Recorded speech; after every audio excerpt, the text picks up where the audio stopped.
Can you help us understand how to find out what our soul wants from us?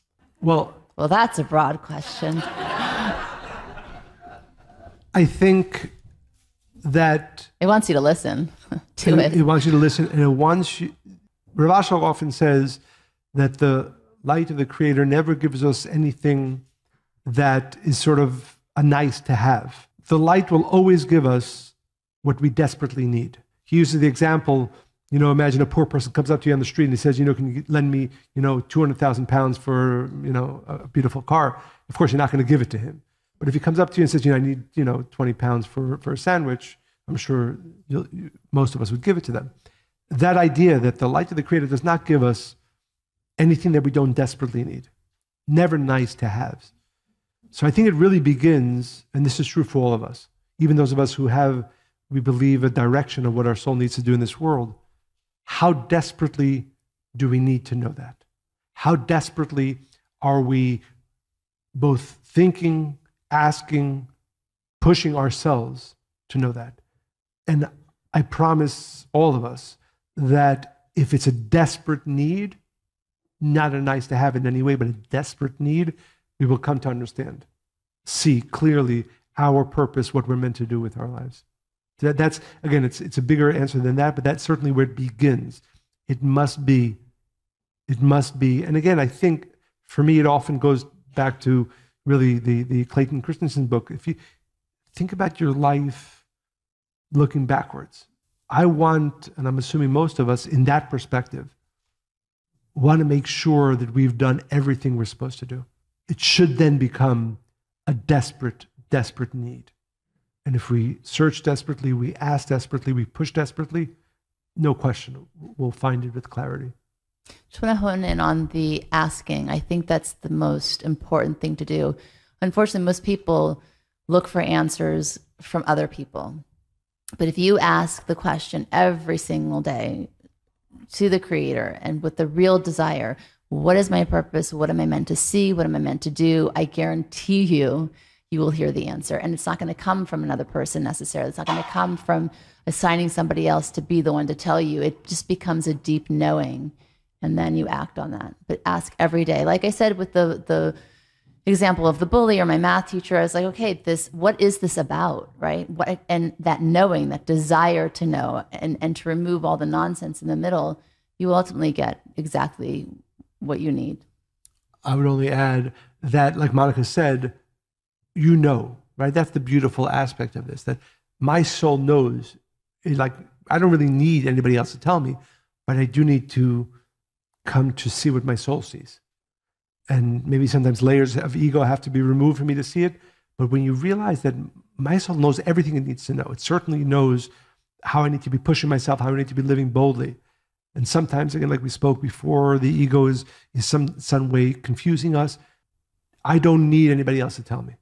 I just need to have the ability to see what my soul knows and sees.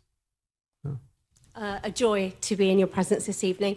I don't know how to get the words out, but you talked about finding your higher self, being committed to it, and putting a metric on it. And I often think that so much of spirituality is when you align yourself to your soul. So when you're aligned, you feel joyous, you feel happy, you feel like you're in the zone. But when you are not, and then you also talked about challenging yourself. So we should have discomfort and challenge. And what I wanted to ask is, what's the difference between doing the spiritual work and feeling that burn and the discomfort, because it's your spiritual work, versus you're pushing yourself, you're feeling uncomfortable, but that uncomfortable feeling is actually, you're not really lined up to your source. So therefore you feel uncomfortable and you're not close to your source. And what's the difference between those two levels of uncomfortable, and how do you know what's the right one? It's almost never a bad idea to make ourselves uncomfortable.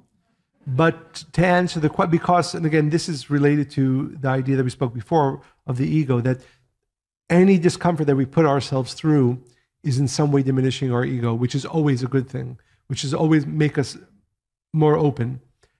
Although it's true that we might be mistaken sometimes, right? Sometimes a person might think that, the bold or the decision for my soul should be to tell this person something, and and I make myself uncomfortable, and it might be, I might have made a mistake. And, and I realize even in retrospect that putting myself in that position or saying those things wasn't necessarily the right thing. But I think saying the first, which is that it's almost always better to be uncomfortable than comfortable. And second, that I'd rather make a mistake by living too boldly than make a mistake by living too meekly. And it might not always be the right choice, but it's almost always the better choice. So that's not clear always, is it the right thing or the wrong thing? And by the way, the other part of this is that part of this process is making mistakes, which is a part of the process, which is also fine. And if like I said before, if I tell somebody I love them and they say, well, I really, I don't really care for you, and maybe I shouldn't have said it doesn't even matter. It's failing, doing the right thing, doing the wrong thing is all part of the process, as long as we said before, I desperately want to fulfill my soul's purpose. And I will sometimes make mistakes, but I'd rather make the bold decision than make the meek one. That's almost always the better decision, even if it's wrong in the moment, even if it's wrong at that time. Well, that's how you learn. If you do something that's a little bit hurtful or unkind, then you're able to give yourself that feedback and say, okay, next time I do this, I'm going to do it differently. It gives you the information you actually need to be able to change and grow. So there's movement at least. But I also thought about this. If, for instance, you have the opportunity to swim with sharks and you have no desire to, and you have a bad feeling, but you put yourself in the water anyway, that's not the kind of discomfort we're talking about. But if you are going to the gym and you're working out and it's something you believe in and it's what you want moving forward, and it's really uncomfortable because you don't like working out in a group, but you really believe in the purpose, then it's right. So you're able to navigate. Obviously you don't want to be reckless and put yourself in a harm's way. But if you believe in something, but it's really uncomfortable to achieve it, go that route. So when I think about people who live boldly, the first sort of group of people that comes to mind would be the psychopaths and narcissists. So I kind of want to understand, what's the thin line between a narcissist and a psychopath and someone who lives boldly and spiritually? Or are narcissists and psychopaths simply hacking reality, and that's why they're leading most of the top companies in the world, and I don't know, or countries? So that's my question. Thank you. Whenever we speak and really whenever we think, it's less important to think about everybody else in the world. It's more important to be thinking about ourselves. So where I would take that question as it relates to each one of us is it possible that by living boldly I will hurt other people? Is it possible that by living boldly I will do things that I shouldn't do? And the answer, of course, is yes. And therefore, we do have to be careful. While it is very important that we live a bold life, while it is very important that we make ourselves uncomfortable, when it gets to the point where it makes others uncomfortable, where it gets to the point where it might hurt another person, think about that over and over and over again. There are many instances and choices that we can make throughout the day that just make me uncomfortable, that just might hurt me, but nobody else. Those, I would dive into every single one of those. But living boldly might hurt other people. And by the way, sometimes that's the right thing. Sometimes that's the right thing.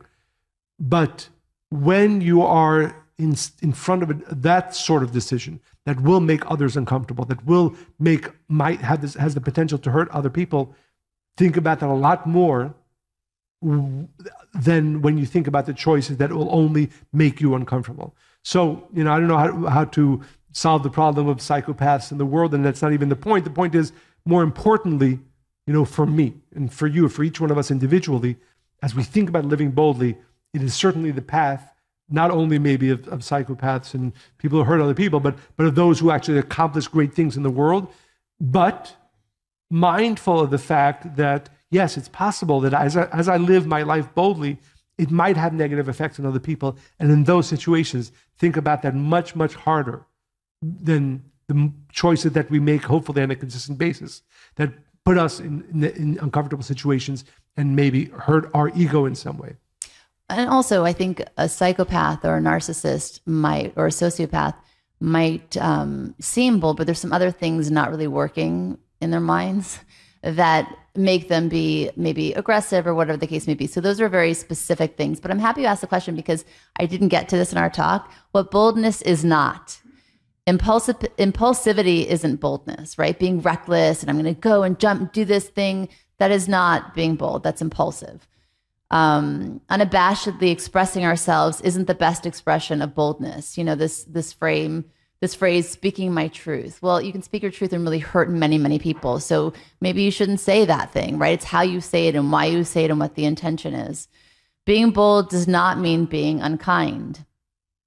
And sometimes we make the mistake of demanding people as living boldly. So you can be passionate, but you don't have to be forceful or impatient, right? So it's really, there has to be, I think, a thread of kindness throughout it all.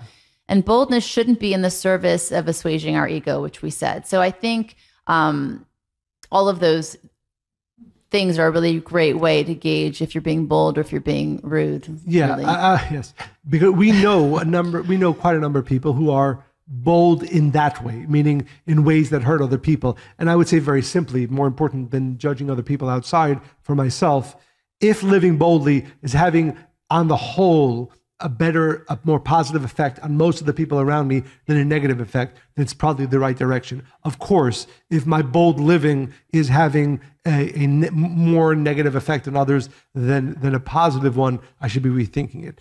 Like you said, I think it's, we sometimes mix up the concept of being bold. We unfortunately, we know people like that. They'll always tell their truth. Well, no, not if it's going to hurt somebody else. And again, this is a whole other conversation. Be a little less truthful. Yeah, be a little less truthful. Boldness is about me. It's about me. How do I push myself? How do I make myself more uncomfortable? How do I live the true purpose of my soul? Much less about how I'm going to, tell my truth to that person or this person. So the main question is, how do you maintain the momentum of living boldly?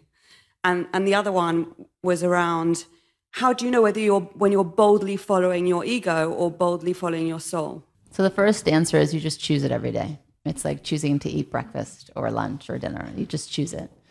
It's that simple.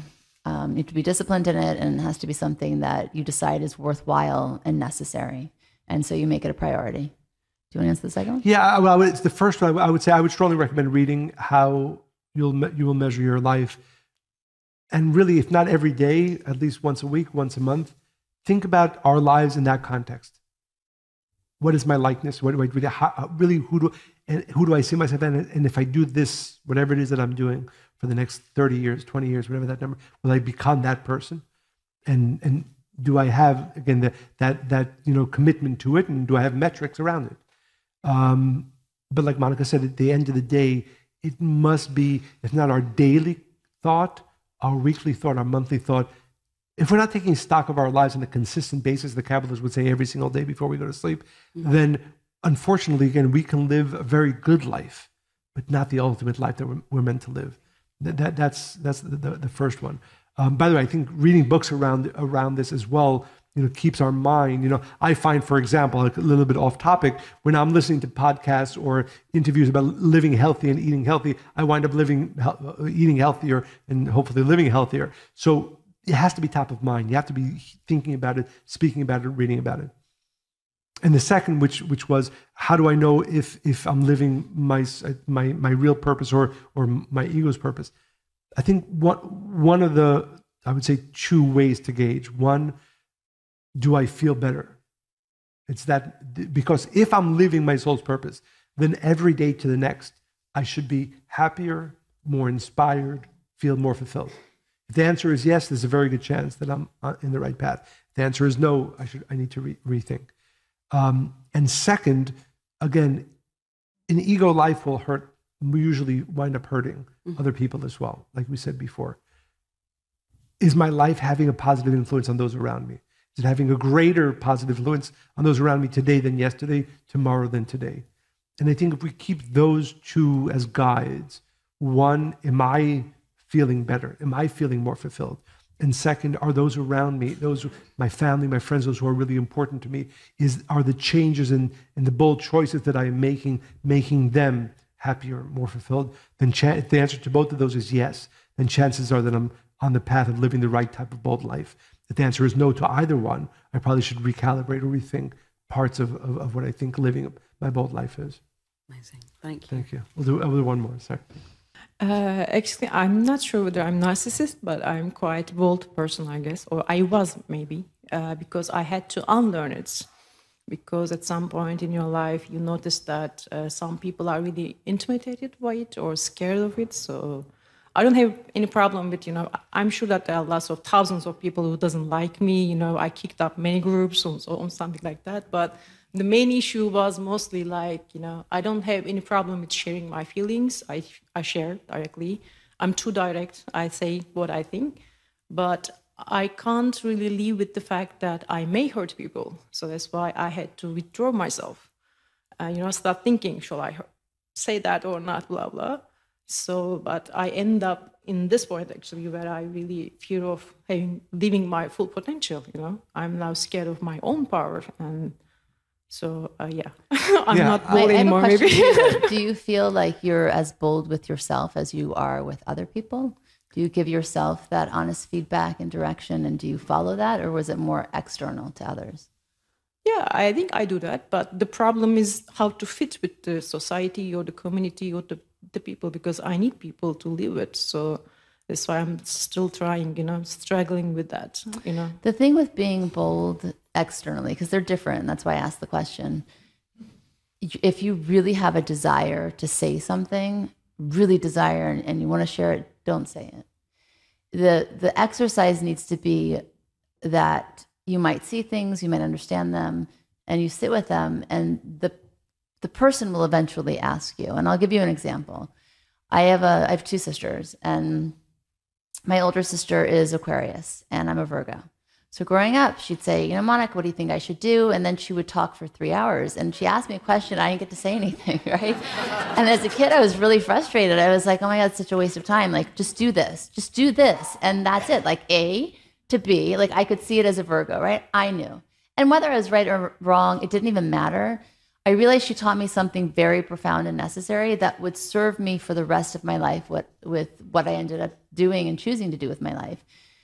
To be able to really hear somebody, to really listen and not say anything until they really wanted to hear it. And that exercise for me was difficult. Again, felt like a waste of time. I was really impatient, but it taught me what I needed on such a deep level. And really to this day, I thank her for that, because I've learned to, even if I want to say something, even if I have an opinion, okay, I don't need to say it. If the person asks or they want to hear it, I'm given the opportunity, great. I think, and I'm happy you asked the question, because the purpose really is to live boldly in a way that you are true to yourself, to your soul, to your purpose. And part of your purpose is not telling everybody, even if you're right, how they should do it or what the thing is to do. And I tell you how it works. When you start living that way, everything comes actually to you, and you're given the opportunity to really express yourself. But it has to start with a restriction, and to make sure you're doing all of those things first before you start to try to impart it on other people. Yeah, I would just add again, like Monica said, I think that living boldly is, again, fundamentally about how I treat myself and how I push myself. It's very, very secondarily how I interact with other people, number one. And if I am, on the whole, as we said before, if out of 100 friends and family, 99% of them are unhappy with the way I'm interacting, then I need to change. It should be at least, as we said before, more than 50% are positively affected by what I'm saying. And if the answer is not, meaning if not more than 50% of my friends and family or the people that I'm interacting with are having a positive effect from my sharing, there's something wrong with that. Number one. Number two, I think it's also important to assess where we're starting from. So for example, my personality, my nature is to not be confrontational, not to have those uncomfortable conversations. For somebody like me, it makes more sense to push towards having more of those uncomfortable conversations. If somebody's coming from a place, and we know, I'm not sure if this is your case, but there are people who always want to tell the truth to other people when they see it. That's often, if that's 100% of the time, that person probably should move more towards the center, which is that desiring or at least restricting more. That is the more proper place for them to be living their lives. But at the end of the day, as we said, living boldly is more about how I am pushing myself, much less about how I am pushing others around me. And again, the most important indication, if less than 51% of the people that I interact with are having a negative effect, there's probably something that I'm doing that needs to be changed. And that's not the proper way of living boldly. We hope you enjoyed listening to this podcast as much as we enjoyed recording it. Stay spiritually hungry. Bye.